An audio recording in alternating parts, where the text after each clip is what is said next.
با خدا قسم که اینمیال میگفتن که در پنجشیر یک 3 دانه 4 دانه تیاره استاد که مردم افغانستان میخواین خارج ببرن.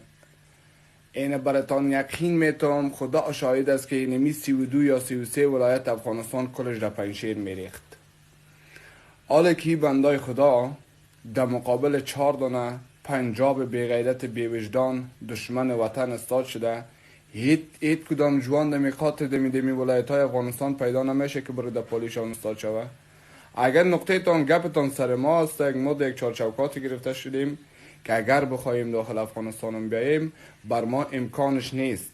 اگر امکانشان باشد در زودترین وقت ما آمده نمیتونیم. این میال در شرایط بد قرار داریم. ما و شما وطندارای عزیزتان خواهش میکنم که مردم پنجشیر را حمایت کنین که سبای روز پشیمانی نکشین. در مقابل 4 دانه پنجاب بیغیرت بیوجدان دشمن وطن استاد شده، هیچ کدام جوان دمی قاطع دمی ولایت های افغانستان پیدا نمیشه که برای در پولیشان استاد شوه.